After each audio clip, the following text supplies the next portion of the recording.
오늘 함께 나눌 말씀 마가복음 8장 34절에서 38절 말씀입니다. 마가복음 8장 34절에서 38절 말씀입니다.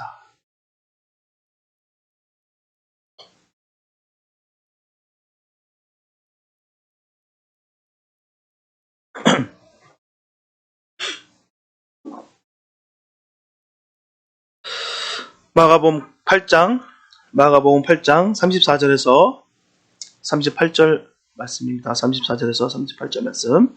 주님의 귀한 말씀 봉독해 올립니다. 무리와 제자들을 불러 이르시되 아무든지 나를 따라오려거든 자기를 부인하고 자기 십자가를 지고 나를 좇을 것이니라. 누구든지 제 목숨을 구원코자 하면 잃을 것이요 누구든지 나와 복음을 위하여 제 목숨을 잃으면 구원하리라. 사람이 만일 온 천하를 얻고도 제 목숨을 잃어버리면 무엇이 유익하리요? 사람이 무엇을 주고 제 목숨을 바꾸겠느냐? 누구든지 이 음란하고 죄 많은 세대에서 나와 내 말을 부끄러워하면 인자도 아버지의 영광으로 거룩한 천사들과 함께 올 때에 그 사람을 부끄러워하리라. 네. 문학가 쉘 실버스타인의 작품 중에 보면은 가장 유명한 책, 바로 아낌없이 주는 나무라는 것이 있습니다. 너무 잘 아실 거예요. 아낌없이 주는 나무. 그 책의 내용을 보게 되면 나무가 소년을 위해서 어릴 때는 같이 놀아주고요. 커서 돈이 필요할 때는 사과 열매를 주게 됩니다. 그리고 집이 필요할 때는 가지를 베어주고요. 소년이 늙어서 돌아왔을 때는 이제 나무 밑등에 앉아 쉬는 쉼터가 되어줍니다. 이렇게 책 제목처럼 나무는 소년을 향해서 아낌없이, 정말 남김없이 다 주는 그런 나무였다는 것입니다. 이 책을 읽으면 사랑이라는 것에 대해서 우리가 다시 한번 생각해 봅니다. 아, 사랑이라는 것이 이렇구나. 나누어주는 것이고 아낌없이 주는 것이고 정말 최선을 위해서 최선을 다해서 희생하는 것이다. 이것이 바로 진정한 사랑이다라는 것을 우리가 한번 깨닫게 됩니다. 주님의 제자도도 마찬가지예요. 우리가 진정한 주님의 그 자기 희생의 사랑을 알게 되었다면 우리도 마땅히 자기 희생의 필요성을 생각해 봐야 될 줄 믿습니다. 오늘 본문의 내용을 보게 되면 주님의 제자가 되기 위해서는 자기를 부인하고 자기 십자가를 지고 나를 쫓아오라고 예수님께서 분명히 말씀하고 계세요. 그냥 오는 것이 아니라 분명히 전제가 있습니다. 자기를 부인하고 자기 십자가를 지고. 이처럼 제자의 길은 십자가의 길인 동시에 영광의 길입니다. 그래서 예수님의 뒤를 따르는 것은 영광의 면류관이 약속된 길이지만 그러한 영광을 얻기 위해서는 먼저 십자가의 고난을 감당해야만을 함을 분명히 의미하고 있다는 것이죠. 오늘 본문은 제자들이 짊어져야 하는 그 십자가의 길이 무엇인지에 대한 예수님의 가르침이 됩니다. 이제 본문을 살펴보면서 제자들이 감당해야 할 십자가의 길과 사명을 감당한 자에게 주어지는 영광에 대해 우리가 생각해 보도록 하겠습니다. 첫째, 제자의 길은 나는 죽고 예수만 사는 것입니다. 본문 34절에 보면 아무든지 나를 따르려거든 자기를 부인하고 라고 말씀하고 있어요. 이처럼 예수님의 뒤를 따르고 그의 명령에 복종해야 하는 제자들이 지내야 할 가장 기본적인 자세는 바로 자기 부인입니다. 자기를 부인하는 거예요. 자신의 뜻을 포기하고 자신의 생각을 포기하여 자신의 의지를 포기하는 자기 부인이 없이는 참된 하나님의 종이 될 수가 없기 때문입니다.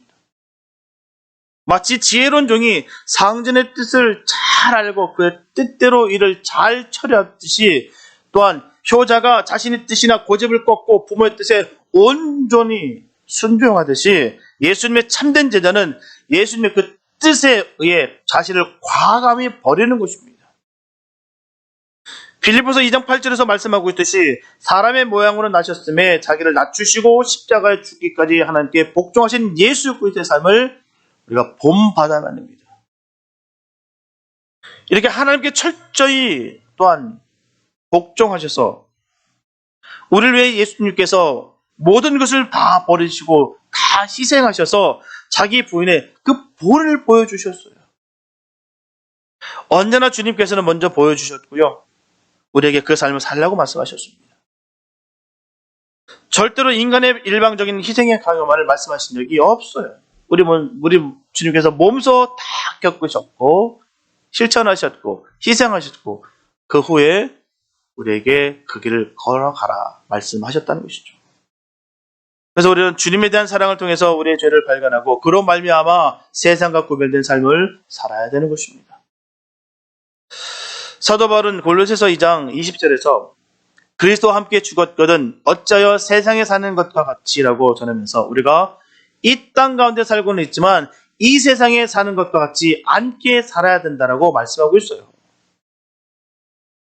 다시 말씀드리면 자신을 죄와 세상적인 모든 것에 대하여는 온전히 죽는 자로 여겨야 될 뿐만 아니라 오직 그리스도 예수 안에서만 살아가는 자로 여겨야 된다는 것입니다.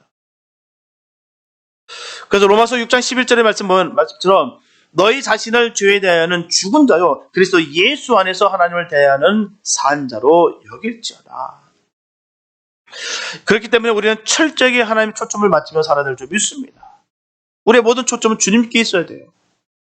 만약에 성경이 나의 이성에 맞지 않는다고 하나님 뜻이 인간의 가치와 개념에 맞지 않는다고 하나님 뜻이 전혀 불가능해 보일지라도 하나님 뜻이라면 또한 성경의 가르침이라고 한다면 과감히 자신의 뜻과 생각을 포기하는 것 이것이 바로 온전한 예수님의 제대된 삶일 줄 믿습니다.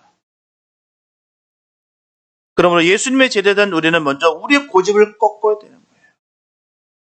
자신의 자존심이나 체면보다는 하나님의 뜻과 교회의 유익을 생각해야 될 줄 믿습니다. 또한 자신의 지혜와 생각만이 최고의 선이라고 하는 그 아집과 고집만 또한 내세우는 그 위선을 우리는 과감하게 버려야 돼요. 그것이 아무리 좋아 보인다 할지라도 그것은 불완전한 인생의 계획에 불과하다는 허무 맹랑한 내용일 뿐이다라는 것이죠. 다만 우리의 모든 생각과 계획과 판단의 모든 기준을 하나님의 뜻에 모으는 것 이것이 참된 제자의 기본 자세인 거예요. 제자의 삶의 기준과 방향은 성경에 정확하게 설명되어 있습니다. 그리고 이 말씀을 대부분의 교인들이 다 알고 있어요. 모르는 바가 없습니다. 다 알아요. 그런데 문제는 이 말씀에 대한 그 심각성과 중요성을 갖지 못한다는 것, 거기에 있다는 것입니다. 모르는 바가 아니에요. 선한 게 좋은 거고 하나님 뜻대로 살면 그 영생의 길이고 하나님을 닮아가는 것이 어떤 길인지를 다 아는데도 불구하고 하지 못한다는 사실입니다. 여기서 부인한다는 말의 기본 개념은 아니요라는 뜻이에요. 이 말의 의미는 자기 중심적인 삶을 살지 않는다는 것입니다. 이기적인 마음을 사라진다는 거예요. 즉 모든 행위의 근원인 자기 의지를 부정한다는 말입니다. 이게 자기 부인이에요. 그래서 우리가 그리스도를 따른다고 하는 것은 우리 자신에 대한 삶의 권리를 주님께 넘겨드리는 생활을 의미하는 것입니다. 지금까지 내가 주도적이었고 내가 주인이었던 것을 온전히 주님께서 나를 이끄시러 가신다는 사실을 믿고 다 내어 맡겨드리는 것 이것이다라는 것입니다. 우리의 의지가 우리의 행동의 모든 결정권을 그리스도의 통치를 받아들이는 것을 말하는 거예요. 이것이 자기 부인, 자기 자신을 부인한다는 말입니다. 바로 자신에 대하여 아니요 하고 그리스도에 대해서는 예 하는 것입니다. 그래서 자기를 거부하고 그리스도를 인정하고 그분의 통치를 즐겁게 받아들이는 거예요. 강요에 의해서 억지로 마지못해서 하는 것이 아니라 그 길들, 주님께서 제시한 모든 것들이 다 즐겁고 기쁨으로 우리가 행하는 것. 이것이 바로 제대된 삶의 복된 삶일 줄 믿습니다. 누가 봐서도 보고 있기 때문에 누굴 위해서가 아닙니다. 바로 주님과 나를 위해서예요. 구원해 주신 그 주님의 놀라신 그 사랑 가운데 우리가 그렇게 살아가고 있다는 것입니다. 그래서 자기를 거부하고 날마다 주님을 인정하고 그분의 통치를 즐겁게 받아들이는 그 가운데 예수님께서 우리에게 원하신가 다른 사람을 위해 희생하시기를 바라신다는 것입니다. 하지만 현실은 그렇지가 않다는 거예요. 모든 중심이 어떻습니까? 모든 중심이 자신 위주로 돌아가야 직성이 풀립니다. 내 뜻대로 굴러가야 기분이 좋다는 것이죠. 조금이라도 자신에게 불리하고 섭섭하면 반드시 화를 내고 그 내용이 옳고 그름을 떠나서 그냥 싫어요. 싫다는 것입니다. 결코 이것은 자기 부인이 아닙니다. 문제는 대부분의 사람들이 자신만을 사랑하지 남을 생각하지 않는다는 거예요. 이것이 말씀 따로 삶 따로 사는 것입니다. 말씀과 삶이 이치가 되지 않는 것이 뭘까요? 외식이라고 얘기합니다. 외식은 주님께서 가장 싫어하는 거예요.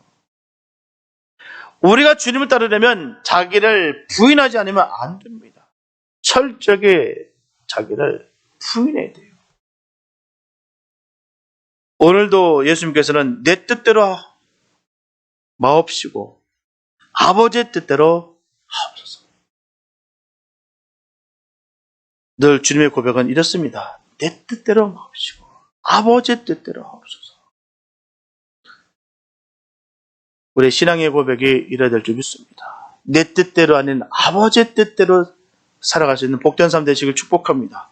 철저히 부인하고 목숨까지라도 주님을 위해서 버릴 수 있는 겸손한 자를 주님은 찾고 계신다는 사실을 꼭 기억하시고 온전히 주님의 합한 자 그런 삶을 살아가게 되시기를 예수 이름으로 축복합니다. 저와 여러분들이 이런 주님의 부르심에 합당한 삶을 살아가게 되시기를 다시 한번 예수님의 이름으로 축복합니다. 둘째, 제자의 길은 자신의 십자가를 성실히 감당하는 거예요. 본문에 자기 십자가를 지고 나를 좇을 것이니라 라고 말씀하고 있습니다. 이게 제자의 길은 영광만이 존재하는 길이 아니에요. 그 길은 십자가라는 고통과 환난이 존재하는 험난한 길입니다. 좁은 길이에요. 아무나 갈 수 있는 길이 아닙니다. 예수님을 믿는다는 이유 하나만으로 당하는 멸시와 조롱과 그리고 성도이기 때문에 당하는 환난과 여러 가지 불이익과 그리고 세상의 즐거움을 끊음으로 말미암아 오는 내적 갈등 등이 예수님의 제자 누구에게나 다가오는 거예요. 그리고 주님은 이러한 자기 십자가를 감당할 수 있는 자만이 완전한 제자가 될 수 있다고 말씀하십니다. 그래서 십자가를 벗어버리는 것은 바로 사명의 회피를 뜻하는 거예요. 그리고 사명을 회피하는 자는 온전한 일꾼이 될 수 없음을 기억해야 됩니다. 마태복음 5장 11절과 12절을 보면 나를 인하여 너희를 욕하고 핍박하고 거짓으로 너희를 거스러 모든 악한 말을 할 때 너에게 복이 있나니 기뻐하고 즐거워하라. 하늘에서 너희 상이 큽니다. 너희 전에 있던 선지자들을 이같이 핍박하였느니라. 이런 이유 때문에 우리는 주님으로 인한 고난을 기뻐해야 되는 것입니다. 예수로 인하여 예수를 우리가 잘 섬김으로 말미암아 얻어지는 많은 핍박과 고난을 우리가 기뻐하시기 바랍니다.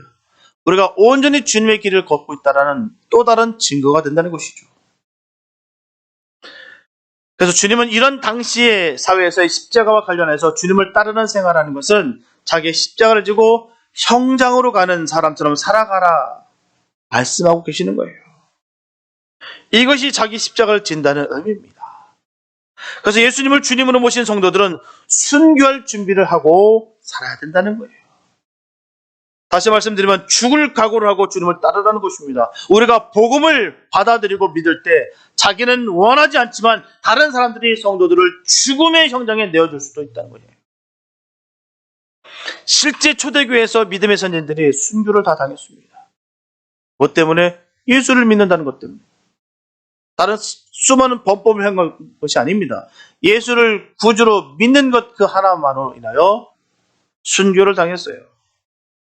그 후로도 수많은 이념과 사상 가운데 기독교의 환난과 핍박은 끊임없이 이루어졌습니다.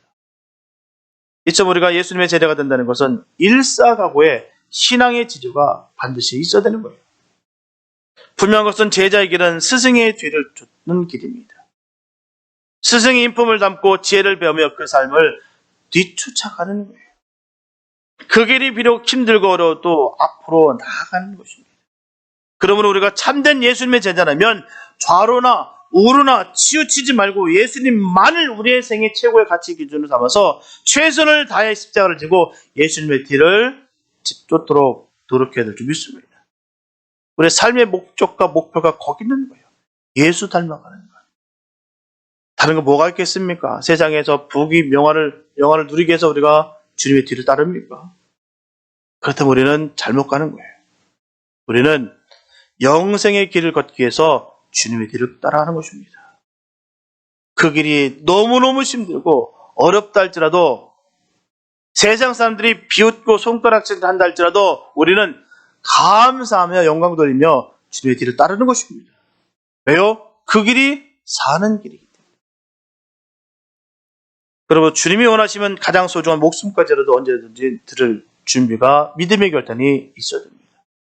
주님께 모든 것을 아낌없이 드리는 길이 바로 자기 십자가를 지고 예수님을 좇은 온전한 제자가 되는 길이기 때문에 주를 위해 죽은 것은 곧 영원히 사는 거예요. 십자가의 고통은 영원한 것이 아닙니다. 그것은 이 땅에서의 고통입니다. 유한하고 잠깐 동안의 고통일 뿐이다라는 것입니다. 그리고 그 끝은 영광의 면류관이며 승리의 기쁨이에요. 때문에 주님은 확실하고도 분명하게 자신을 위해 죽으라고 말씀하실 수 있는 것이에요. 그냥 희생시키기 위해서 그 심없는 피조물들에게 그냥 뭔가 뺏으려고 희생을 강요하는 것이 아닙니다. 영원한 삶, 복된 길을 주시기 위해서 우리에게 주님은 과감하게 말씀하시는 거예요. 죽어야 된다. 우리가 기억해야 되는 것은 십자가에는 예수님을 죽이려는 유대인의 그 십자가가 있고요. 온 인류를 죽이시기 위한 그 십자가가 있습니다. 그렇다면 우리가 지고 있는 십자가는 어떤 십자가일까요? 과연 나의 십자가는 죽으려는 십자가인가요? 아니면 죽이려는 십자가인가요? 우리가 잘 알다시피 중세 십자군 전쟁 얘기는 잘 알고 있습니다. 그 전쟁이 어떻게 일어난 거예요? 주님이 그렇게 원하셨나요? 모든 사람을 이방인들을 다 죽이길 원하셨나요? 성경 어디에도 그런 걸 찾아볼 수가 없어요. 결코 십자군 전쟁은 결코 주님께서 원하지 않으셨다는 것입니다. 그렇기 때문에 단 한 번도 이기지 못하는 거예요. 정말 주님이 원하셨다면 아무 갑옷도 없고 아무 무기가 없다 할지라도 분명히 그 전쟁 이깁니다. 주님의 선하신 방법으로 반드시 이기게 하십니다. 그러나 인간의 지혜와 인간의 명예와 인간의 정욕을 얻기 위해서 했던 그 전쟁이었기 때문에 아무리 그럴싸하게 포장하고 아무리 아름다운 이름을 갖다 붙인다 할지라도 그 전쟁은 지게 되어 있습니다. 왜요? 주님이 원치 않으시기 때문에. 아무리 정당해도 사륙은 정당화될 수가 없어요. 주님은 그걸 원하시지 않습니다. 요즘 전쟁으로 얼마나 참혹합니까? 우크라이나 전쟁 때문에. 정말 수많은 사람들이 죽고 있고요.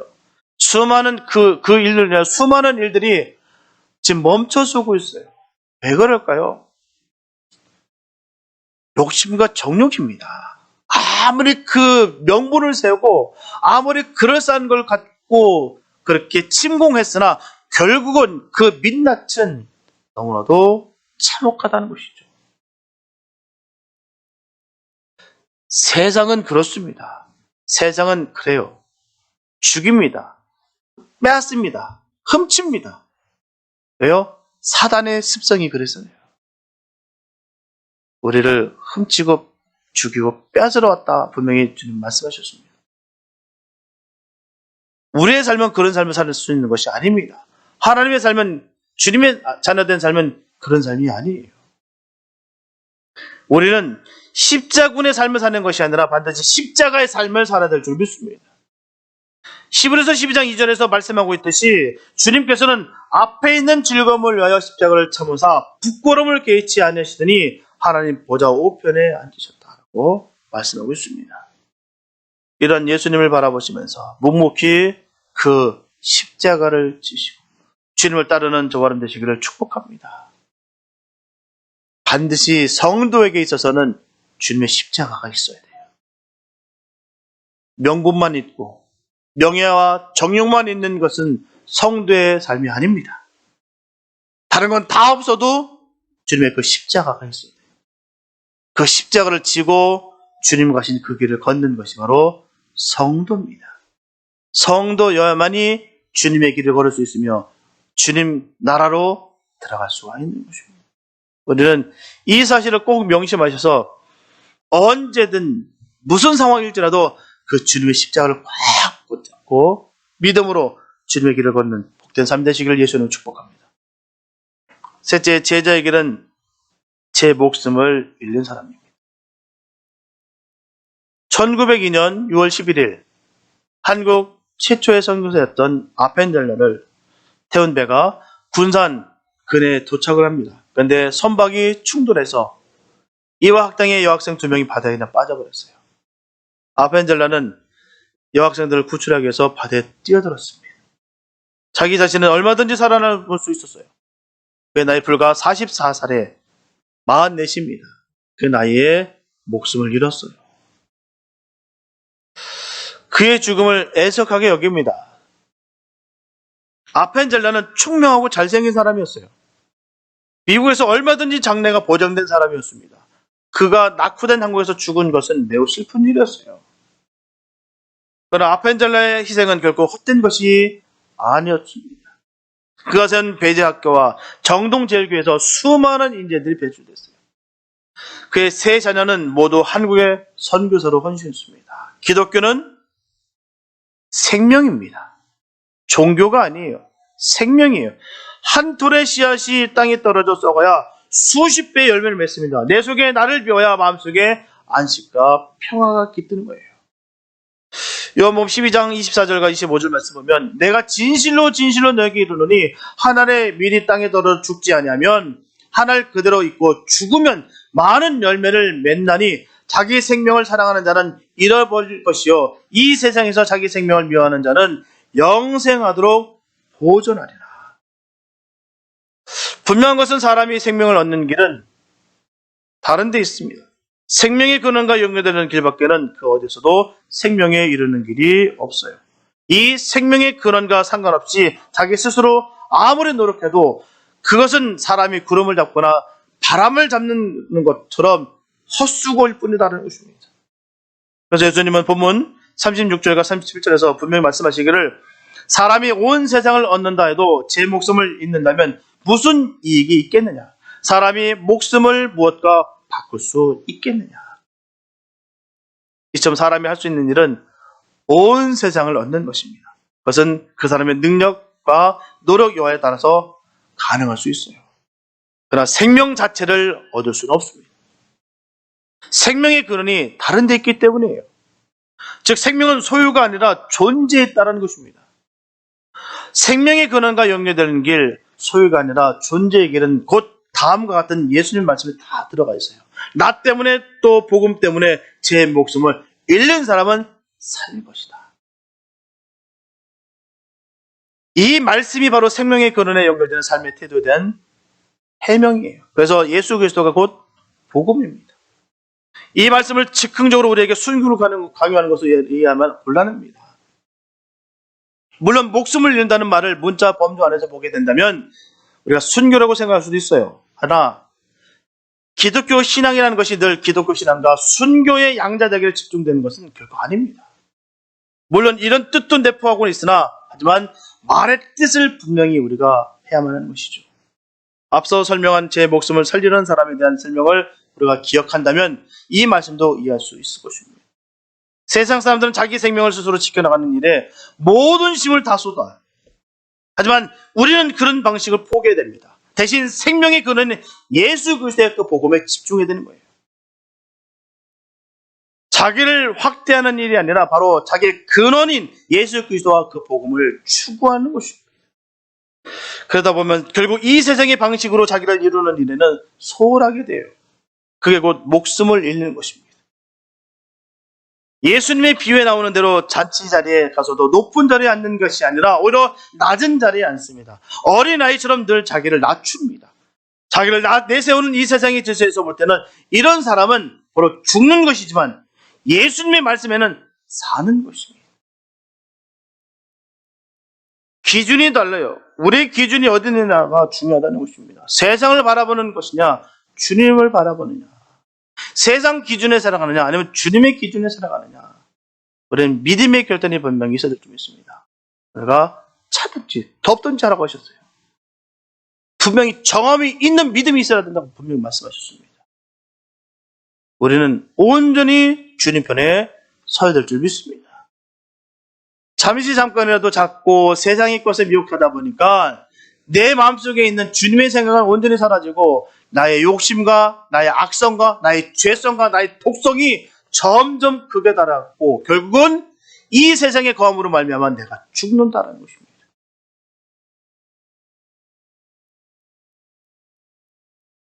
우리는 모든 시선과 뜻이 주님께로 있어야 됩니다.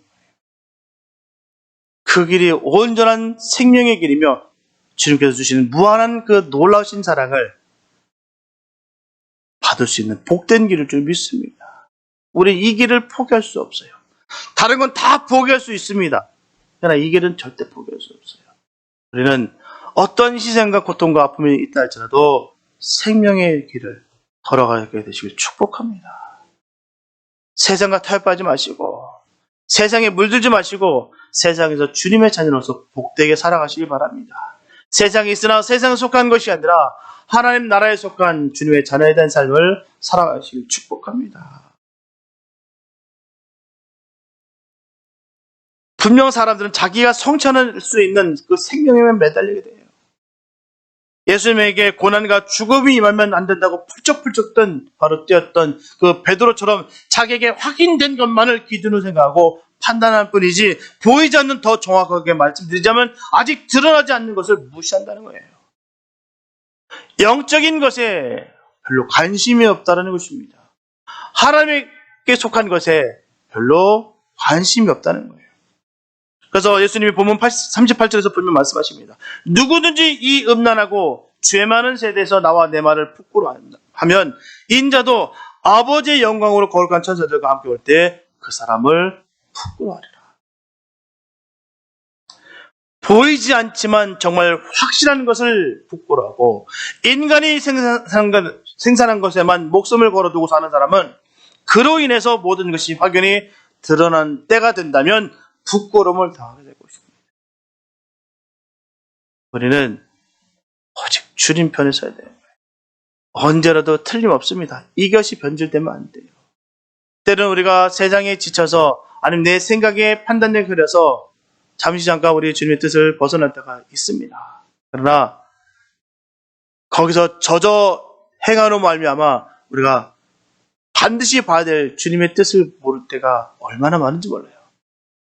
정신을 바짝 차리고 깨어서 주님의 뜻을 따라 행해야 될 줄 믿습니다.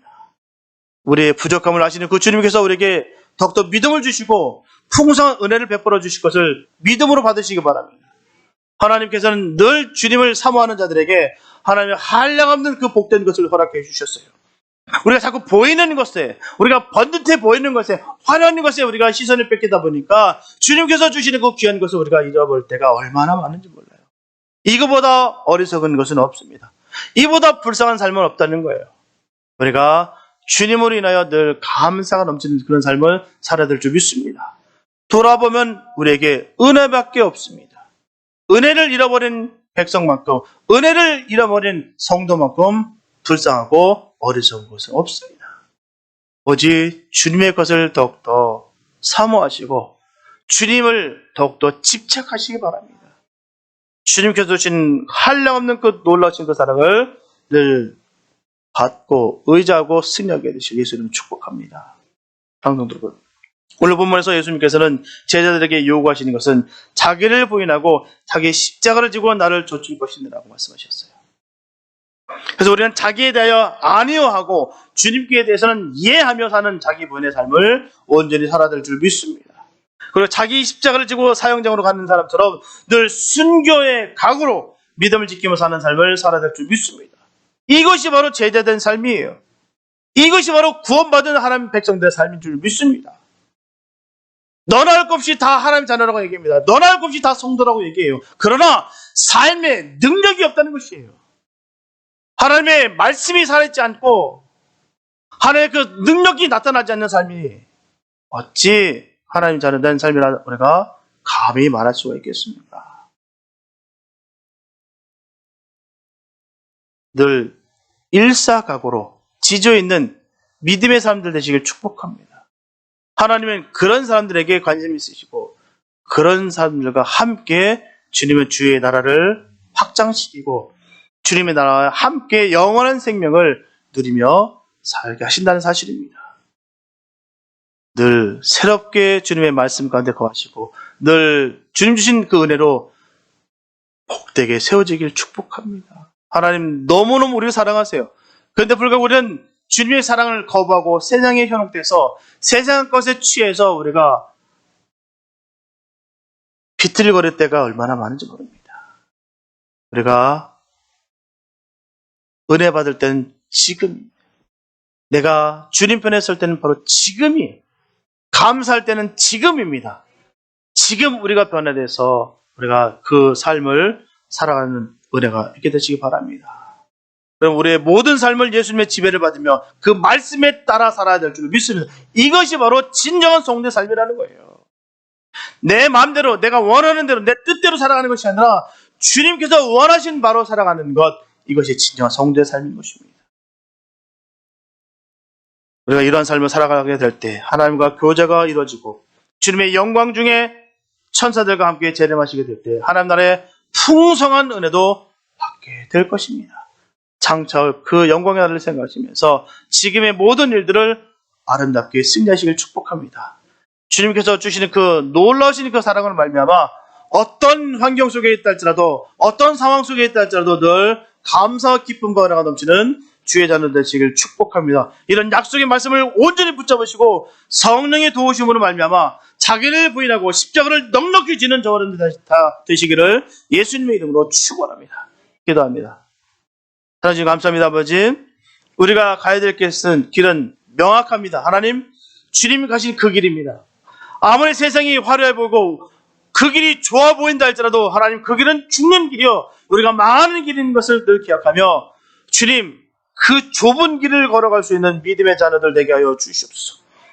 우리가 성도라고 말하면서 성도의 삶을 살지 살면서 어떻게 우리가 어찌 성도라 말할 수가 있겠습니까? 하나님 자녀라 우리가 말할 수가 있겠습니까? 어찌 내가 구원받은 자라 말할 수가 있겠습니까? 하나님, 구원받은 자의 삶을 바로 살 수 있게 도와주시고 하나님, 그 말씀에 온전히 사로잡힌 바다 하나님, 그 영광을 주님과 함께 누릴 수 있도록 충만케 하여 주시옵소서.